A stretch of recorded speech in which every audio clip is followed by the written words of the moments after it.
नमस्कार। आज मार्केट के अंदर फिर से गिरावट देखने को मिल रही है, स्पेशली बैंक निफ्टी, और इसने ही निफ्टी को ड्रैग करके आज उसकी सारी बढ़त को ख़त्म कर दिया। आज का रियल कल्प्रिट इंडसन नहीं, आज का रियल कल्प्रिट आईटी है। एक बार निफ्टी आईटी इंडेक्स दिखाइए तो आपको थोड़ा आइडिया लगेगा। हमने आपके सामने दो बातें सुबह भी रखी थी और ये बात कल भी रखी थी कि यूएस मार्केट्स के अंदर अब दिक्कतों का दौर शुरू हो सकता है।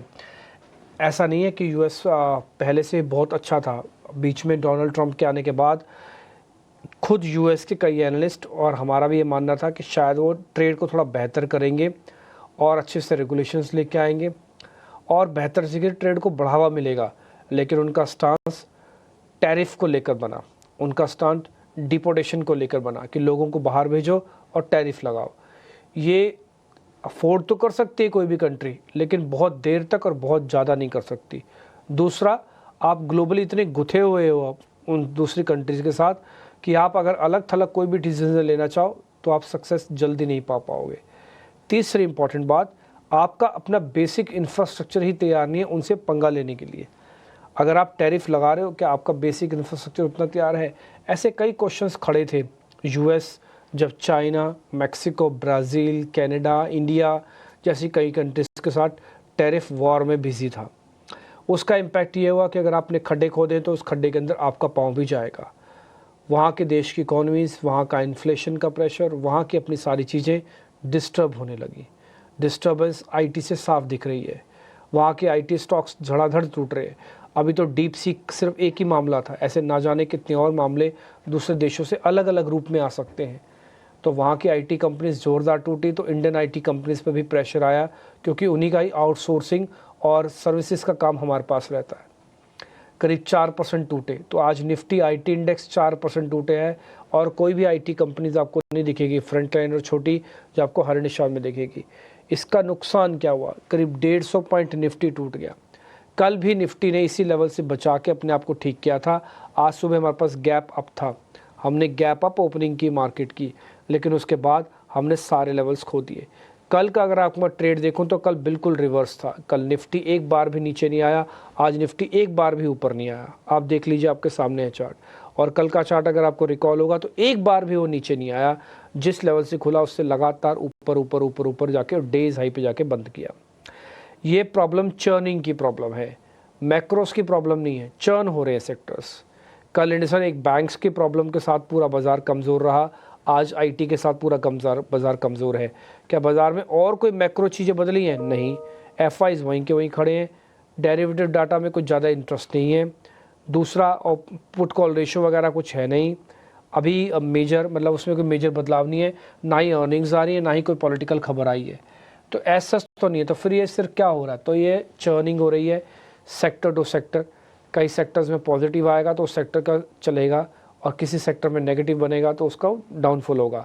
कल इंडिसन बैंक निफ्टी को ऊपर नहीं आने दे रहा था, आज आईटी निफ्टी को ऊपर आने नहीं दे रहा है। तो दोनों का अपना अपना वेटेज अपने अपने सेक्टर्स पे ज़्यादा असर डालते हुए दिख रहा है।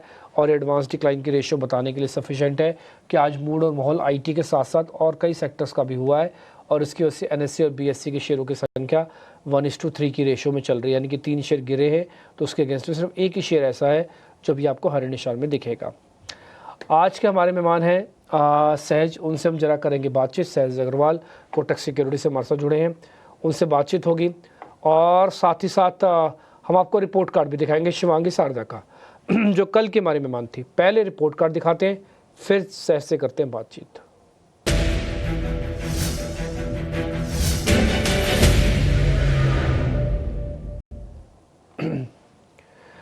देखिए, कल जो शेयर हमने डिस्कस किए थे शिवांगी से, उसका सिर्फ 24 घंटे का एक स्विंग ट्रेड का जो भी बनता है, यानी कि तेज़ी मंदी जो भी बनती है, उसको हम कैलकुलेट करके आपके सामने रख देते हैं। ठीक है, उसमें आईटीसी था बाय सपाट चल रहा है, रिलायंस इंडस्ट्रीज था बाय सपाट चल रहा है, जेएसडब्ल्यू स्टील चल रहा है बाय सपाट चल रहा है। ठीक है जी।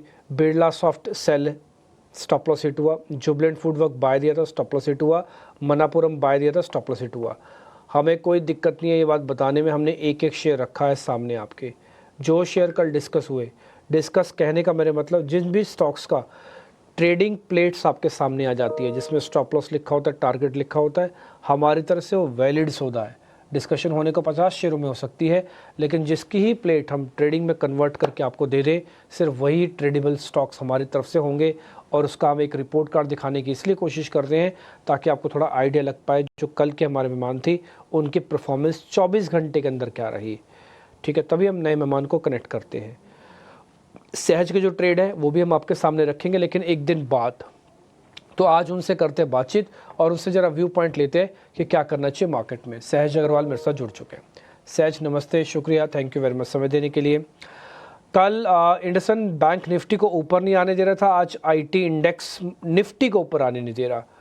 कहने की बात सिर्फ यही है कि बाज़ार फाइटिंग स्पिरिट्स में तो है, लेकिन वेटेज की वजह से प्रॉब्लम में आ जाता है। तो दोनों इंडाइसेस वेटेज को और चर्निंग को डाइजेस्ट करने की थोड़ा कोशिश कर रहे हैं। एक बार आपका टेक सर, निफ्टी और बैंक निफ्टी बोथ दोनों पर। नमस्कार टू ऑल व्यूअर्स एंड नमस्ते डिम्पी जी। सो हाँ, मार्केट एक थोड़ा कॉम्प्लिकेटेड टाइप सिचुएशन में है। सबसे पहले थोड़े डेटा पॉइंट्स की यदि बात करें तो आपका जो डेरिवेटिव्स में इंडेक्स का एफआईआई का लॉन्ग रेशियो है वो पिछले कुछ दिनों में 15% से बढ़कर 18% हुआ है। हालांकि ये जो बढ़ोतरी हुई है इतनी ज्यादा नहीं है, बट कहीं ना कहीं ये दर्शा रहा है कि मार्केट अभी एक पॉज लेना चाहता है। और पॉज के अंदर कहीं ना कहीं कुछ एक्सीडेंट्स होंगे, जैसे कल आपका बैंकिंग में हुआ और आज आपका फिलहाल के लिए आईटी काफी प्रेशर में है। आई थिंक ये इसका कारण ब्रॉडली ये है कि मार्केट ओवरऑल एक करेक्टिव सेटअप में कंटिन्यूड बेसिस पर चल ही रहा है। बीच बीच में आप सपोर्ट लेवल लेकर पॉज ले रहे हैं, बट एक ये कॉन्फिडेंस से बोलना कि मार्केट का जो अंडरटोन है, जो उसकी रुख है, वो प्रेशर से बदल के दोबारा तेजी में आ गई, ऐसा हमें अभी तक मार्केट में कोई स्ट्रॉन्ग इंडिकेशन या कॉन्फिडेंस फिलहाल के लिए दिखा नहीं है। इसके लिए इट्स नॉट सरप्राइजिंग कि ऐसे एक्सीडेंट्स हो रहे हैं और शायद आगे भी हो सकते हैं। Having said that, I think traders के लिए मार्केट आपको अपॉर्चुनिटीज दे रहा है। पिछले कॉन्वर्सेशन से मुझे आपकी एक बात याद आ रही है कि आपने बोला था ये मार्केट थोड़ा खट्टा मीठा है। मेरे हिसाब से मार्केट खट्टा मीठा ही रहने वाला है। आपको trading discipline, trading strategy, risk management को बहुत ही बेहतरीन तरीके से अडॉप्ट करना पड़ेगा, और ये एक एक्चुअली ट्रेडर के लिए काफी टेस्टिंग टाइम्स है। हैविंग सेड दैट, निफ्टी के सेटअप की यदि मैं आपको बात करूं तो हमारे इंटरनल पैरामीटर्स ये सजेस्ट कर रहे हैं कि बड़े पैमाने पे एक निफ्टी का 21,750 21,800 के आसपास बहुत बड़ा सपोर्ट लेवल है। और नेक्स्ट राउंड ऑफ मेजर यदि हमको कुछ पैनिक दिखना है तो वो लेवल मार्केट को चैलेंज करके ब्रेक करना बहुत जरूरी है। जब तक वो नहीं करता है तब तक हमारी ये एक्सपेक्टेशन है कि निफ्टी 21,800 और अपसाइड में 22,900 23,000 के रेंज में ट्रेड कंटिन्यू करेगा। यहाँ पे आपको सिलेक्टिव अपॉर्चुनिटीज पे ट्रेड करना है, और इंडेक्स भी जैसे कल का दिन था जहां पे आपका गैप डाउन हुआ ग्लोबल करंट की वजह से और फिर अचानक से आपकी बहुत स्ट्रॉन्ग रिकवरी आ गई। बट आज हमने वो गेन्स गिव अप कर दिए हैं बिकॉज ग्लोबल न्यूज फ्लो ही ऐसा है। टैरिफ की बात चल रही है, कुछ नए कंट्रीज पे टैरिफ लग गए, मेटल सेक्टर पे भी कुछ इंपैक्ट आया है, तो आपका वोलेटिलिटी रहने वाला है। बट हमारा ये अनुमान है कि कुछ दिनों के लिए निफ्टी में आप एक रेंज बाउंड मूवमेंट एक्सपेक्ट कर सकते हैं, और आपको सतर्क होना है 27,150 के नीचे यदि निफ्टी टिकता है तो। अदरवाइज आप ट्रेडिंग पर्सपेक्टिव से पॉजिटिव बायस के साथ निफ्टी के अंदर ट्रेड कर सकते हैं। तो ये तो हो गई निफ्टी की बात। अब यदि मैं बैंक निफ्टी पे आता हूं तो बैंक निफ्टी ऐसा सेक्टर है जिसने ओवरऑल मार्केट को आउट परफॉर्म किया है। जब हम फरवरी में और मार्च के इनिशियल डेज में करेक्ट कर रहे थे तो बैंक निफ्टी ने अपने लोज नहीं ब्रेक किया और उसको डिफेंड किया। कल भी इनफैक्ट बैंक निफ्टी 47,800 के पास आके रिवर्स किया। आज हम दोबारा वो लेवल के आसपास आए हैं। हम बैंक निफ्टी में थोड़ा सा वो सपोर्ट लेवल को नीचे शिफ्ट करना चाहते हैं बिकॉज वोलेटिलिटी के हिसाब से और मार्केट के टॉलरेंस के हिसाब से आपको आपके लेवल्स एडजस्ट कर लेने चाहिए। तो उस हिसाब से हमें बैंक निफ्टी का सपोर्ट लेवल लिख रहा है 47,350। शॉर्ट टर्म बेसिस पर हमें लग रहा है 47,700, और अपसाइड में पॉसिबिलिटी हमें अभी भी लग रही है 48,800 की। तो broadly range bound with a bit of a positive bias, जहां पे मोमेंटम थोड़ा सा क्वेश्चनेबल रहेगा, बट डाउनसाइड थ्रस्ट आपको सेक्टर स्पेसिफिक दिख सकता है। पर ब्रॉडर मार्केट में आई थिंक थोड़ी सी अभी हिम्मत और टॉलरेंस है अपने लेवल्स को ना ब्रेक करके अपसाइड की तरफ ट्रेड करने की। तो ये हमारा ब्रॉडली इन दोनों इंडाइसिस, मेन इंडाइसिस पे ध्यान है डिम्पी जी। ठीक है, पॉइंट टेकन है सर। दोनों के दोनों चीज़ों पे आपने अपनी बात रख दी, हमने नोटिस भी कर लिया। निफ्टी बैंक 48,800 तक आने की प्रोबेबिलिटी हाई है। 37,350 का स्टॉप लॉस है, बट लेना नहीं है। जिन्होंने ले रखा है ये उनके लिए, इसलिए होल्ड डाला है, बाय नहीं डाला। और निफ्टी के अंदर भी थोड़ा स्ट्रगल तो रहेगा। हाँ ठीक है, फाइटिंग स्पिरिट्स है, बॉटम बन गया, कहना मुश्किल है। आगे बढ़ते हैं, स्टॉक्स पे आ जाते हैं सीधा। तेज़ी वाले शेयर्स अब आपकी स्क्रीन पर आएंगे।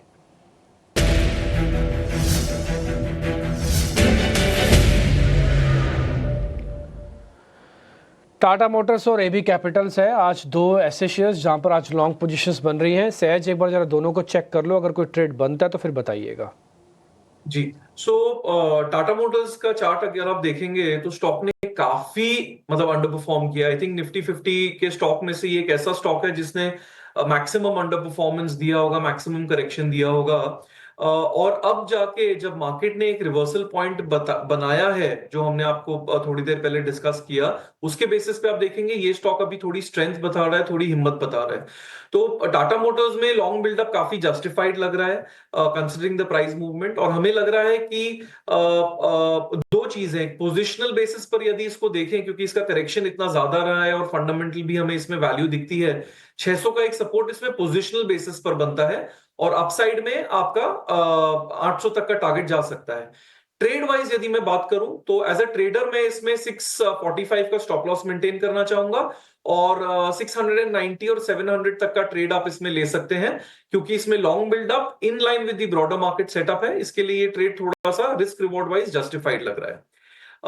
दूसरा स्टॉक आपने जो बताया वो है एबी कैपिटल। उसमें मुझे अभी भी इतना ट्रेड मेच्योरिटी नहीं दिख रही है, क्योंकि उसमें जो ब्रेकआउट लेवल है वो 163.50 का है।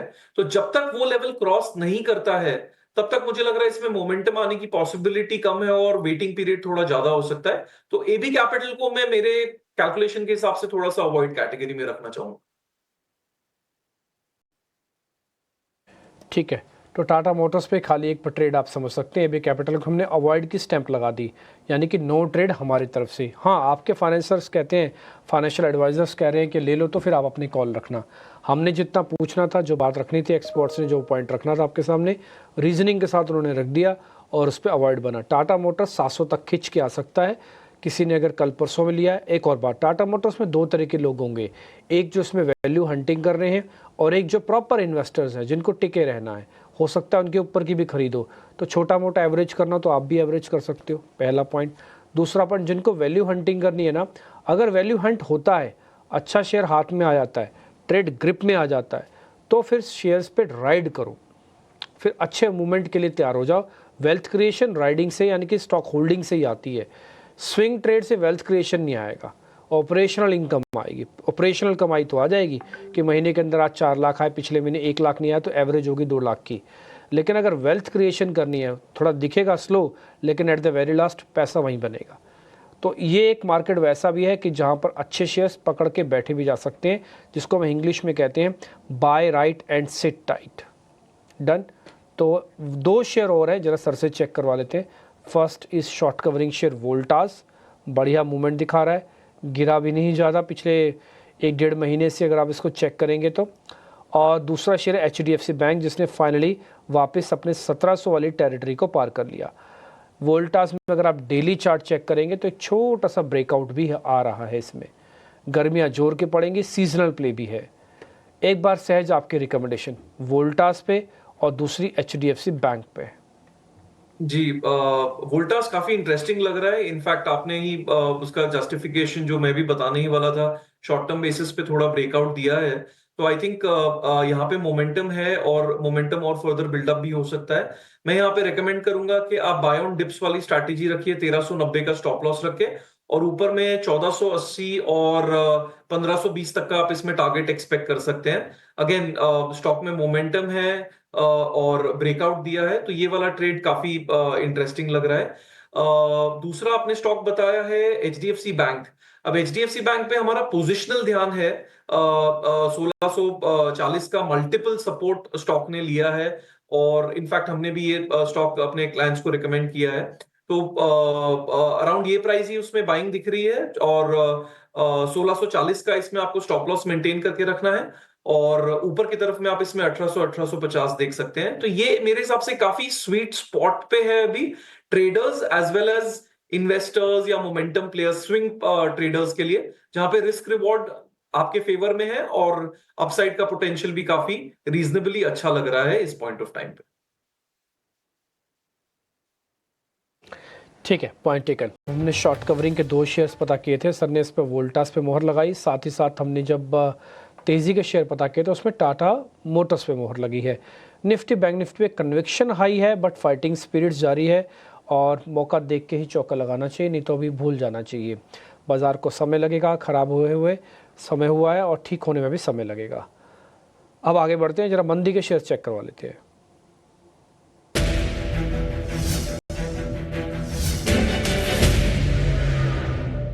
L&T टेक है सहज और दूसरा शेयर है रेमको सीमेंट। दोनों चेक कर लो एक बार, रेमको सीमेंट और L&T टेक। जी, सो आई थिंक आईटी में आज हमने डिस्कस किया कि काफी वीकनेस है और फ्रंटलाइन मिड कैप स्टॉक्स में सब जगह ही थोड़ी सी सेलिंग प्रेशर आ रही है। मुझे लग रहा है कि कुछ फ्रंटलाइन स्टॉक्स ने अपने इंपॉर्टेंट लेवल्स का ब्रेकडाउन दिया है, तो इसको चलते एल&टी टेक्नोलॉजीज में भी हम फर्दर ब्रेकडाउन एक प्रीएम्प्ट कर सकते हैं। हालांकि उसका एक छोटा सा सपोर्ट है 4380 पे, but I think considering the fact के सेक्टर ओवरऑल वीकनेस पे मुझे लग रहा है एल&टी टेक्नोलॉजीज पे आप सेल पोजीशन ले सकते हैं 4550 का स्टॉप लॉस रख के। और नीचे के साइड में इसने आपके जून के महीने में जब आपका इलेक्शन की वोलेटिलिटी आई थी तब एक 4100 का लो बना के काफी अच्छी रिकवरी दी थी, बट क्योंकि अभी इसका रुख थोड़ा वीकनेस की तरफ चल रहा है, इसके लिए मुझे लग रहा है कि 4550 के स्टॉप लॉस के साथ 4100 4200 के टारगेट से नेगेटिव साइड पर हम एलटीटीएस पे ट्रेड कर सकते हैं। और दूसरा रैमको सीमेंट पे अभी अभी भी ब्रेकडाउन नहीं आया, हालांकि उसमें वीकनेस है, बट 800 के नीचे यदि वो क्लोजिंग देता है तो मुझे अभी इनफैक्ट ट्रेड करते करते उसके नीचे आ ही गया है वो। आज इसके नीचे यदि क्लोजिंग देता है तो मे बी हम इस पे एक शॉर्ट ट्रेड इनिशिएट कर सकते हैं 825 का स्टॉप लॉस रख के। बट फिलहाल के लिए मैं क्लोजिंग बेसिस पर देखना चाहूंगा कि ये 800 के नीचे देता है कि नहीं, तो इसको मैं अभी फिर भी वेट एंड वॉच पे रखूंगा। ठीक है सर, पॉइंट टेकन है। 2 अनवाइंडिंग के शेयर हैं, जरा जल्दी से वो भी देख लीजिए, फिर आपके ट्रेडिंग कॉल्स लेंगे। First is UPL. किसी तरह से सीरीज़ अच्छी हुई थी, ये इसने लास्ट सीरीज़ भी अच्छी बंद की थी, लेकिन अभी वापस से प्रेशर आ रहा है और 600 का साथ छोड़ रहा है। दूसरा शेयर है जोमेटो, ये भी 200 के आसपास आ चुका है, इस पर भी दिक्कत काफ़ी है, इन्वेस्टर्स काफ़ी हैं इसमें भी, जोमेटो के अंदर भी। जरा आप अपनी पोजीशंस बताइए, इन दोनों शेयर्स पे आपका टेक क्या है, यूपीएल पे और जोमेटो पे? जी, तो यूपीएल जैसे आपने सही बताया कि कुछ हफ्तों से वो एक रेंज के अंदर ट्रेड कर रहा है 580 और ऊपर में 660 के तरफ, और अभी ये लोअर बैंड ऑफ रेंज की तरफ आया है 600 के आसपास। तो यहाँ पे 580 के नीचे ही मुझे इसमें शॉर्ट का कोई सेटअप दिखेगा, अदरवाइज यहाँ पे इनफैक्ट एक आप कॉन्ट्राबेट ले सकते हैं 585 का स्टॉप लॉस रख के, और ऊपर में 630 640 तक का एक ट्रेडिंग बाउंस बैक आने की पॉसिबिलिटी एक एक कैलकुलेटेड रिस्क पर्सपेक्टिव से लग रही है मुझे। तो यूपीएल में मैं सजेस्ट करूंगा 585 का स्टॉप लॉस और ऊपर में 625 एंड 635 का टारगेट। और जोमेटो की यदि बात करें तो काफी इन्वेस्टर्स हैं उसमें और ये स्टॉक अच्छा खासा करेक्ट किया। इनफैक्ट कल इसने एक बार के लिए 199 का लो भी बनाया और फिर दोबारा थोड़ी रिकवरी दी, आज दोबारा प्रेशर में है I think because of the sector. यहाँ पे ट्रेडिंग के पर्सपेक्टिव से कोई बहुत स्ट्रॉन्ग कन्विक्शन नहीं आ रहा है, और again more of wait and watch because इसमें कोई स्ट्रॉन्ग पैरामीटर्स मेच्योर होते हुए फिलहाल दिख नहीं रहे हैं। फिर भी जस्ट फॉर इंफॉर्मेशन से ट्रेडिंग पर्सपेक्टिव से 199 का सपोर्ट है, बट इसमें कन्विक्शन थोड़ा हमारा फिलहाल के लिए ट्रेडिंग पर्सपेक्टिव से कम दिख रहा है अभी के लिए। ओके, ठीक है, तो हमने जो भी शेयर आपसे पता करने थे सर पता कर लिए। जो शेयर में आपने ट्रेड कन्वर्ट किया उसका स्टॉप लॉस टारगेट हमने डाल दिया। आपका रिपोर्ट कार्ड हम कल दिखाएंगे, लेकिन आज से पहले आप अपने ट्रेडिंग कॉल्स भी बता दीजिए। जी डिम्पी जी, तो ट्रेडिंग के लिए दो है, एक तो थोड़ा शॉर्ट टर्म का है और एक थोड़ा सा मीडियम टर्म टाइम फ्रेम लेके मैं सजेस्ट करूंगा। तो शॉर्ट टर्म में क्रॉम्पटन ने एक ब्रेकआउट दिया है फिलहाल के लिए, जहां पे 550 के ऊपर स्टॉक सस्टेन कर रहा है 350 के ऊपर, तो अराउंड करंट प्राइस आप इसको बाय कर सकते हैं। और 340 का इसको आपको स्टॉप लॉस मेंटेन करना है और 375 तक का टारगेट है। इसका टेक्निकली लॉजिक ये है कि ट्रेंड लाइन ब्रेकआउट दिख रहा है हमें, और ट्रेंड लाइन ब्रेकआउट यदि दिखता है तो कई बार शॉर्ट टर्म बेसिस पे उसमें प्लस माइनस होता है, थोड़ा सा पुल बैक आता है, बट वो सेटअप की स्टैटिस्टिकल प्रोबेबिलिटी सही होने की काफी ज्यादा रहती है। तो उस बेसिस पर क्रॉम्पटन एक स्टॉक है जिसपे हम लॉन्ग साइड पे एडवाइस करेंगे 340 के स्टॉप लॉस के साथ। और दूसरा थोड़ा सा लार्जर टाइम फ्रेम है, बट उसमें हमें वैल्यू भी दिख रहा है, सेटअप भी दिख रहा है, अपोलो हॉस्पिटल्स, जहां पे राइजिंग सपोर्ट लाइन है उस स्टॉक के अंदर। एंड जो हमने मार्केट का सेटअप डिस्कस किया कि एक फाइटिंग स्पिरिट है और यहाँ पे इमीडिएटली हमें डाउनसाइड नहीं दिख रहा है, तो जहां पे टेक्निकल पैरामीटर्स अच्छे सूट कर रहे हैं, जैसे राइजिंग ट्रेंड लाइन है, फंडामेंटल वैल्यू है, उन स्टॉक्स को हम शॉर्टलिस्ट करके उनमें अपॉर्चुनिटीज आइडेंटिफाई करते हैं, जिसमें हमें अपोलो हॉस्पिटल्स अच्छा लग रहा है फिलहाल के लिए। अभी 6100 के आसपास ट्रेड कर रहा है ये। 5900 का आप इसमें स्टॉप लॉस रखिए, और ऊपर के साइड में आप इसमें 6500 तक का इनिशियल टारगेट आप एक्सपेक्ट कर सकते हैं। ये ट्रेड का टाइम फ्रेम थोड़ा लंबा है, बट इसका सेटअप काफी इंटरेस्टिंग लग रहा है फिलहाल के। ठीक है सहज, बहुत शुक्रिया, थैंक यू वेरी मच ये सारे के सारे सौदे आज बताने के लिए। थोड़ा ट्रिकी डे है आज मार्केट्स का एक्चुअली में, मैं बोलूँगा कल तो कॉन्फिडेंस का दिन था, लेकिन आज इस तरह का फॉलोअप होना चाहिए था, वो फॉलोअप मिस है। वो फॉलोअप बिकॉज ऑफ आईटी की वेटेज की वजह से मिस है। अगर आज आप आईटी हटा दो तो वैसे मार्केट्स में प्रॉब्लम नहीं है, बट आईटी के वेटेज है बैंक के बाद सबसे ज़्यादा, इसलिए प्रॉब्लम क्रिएट कर रहा है। एनी हाउ, जो आपको ट्रेड मिले आप इसी के साथ ही ध्यान रखना। सहज शुक्रिया, थैंक यू वेरी मच आज समय देने के लिए। फिलहाल इस कार्यक्रम से भी इतना ही, नमस्कार।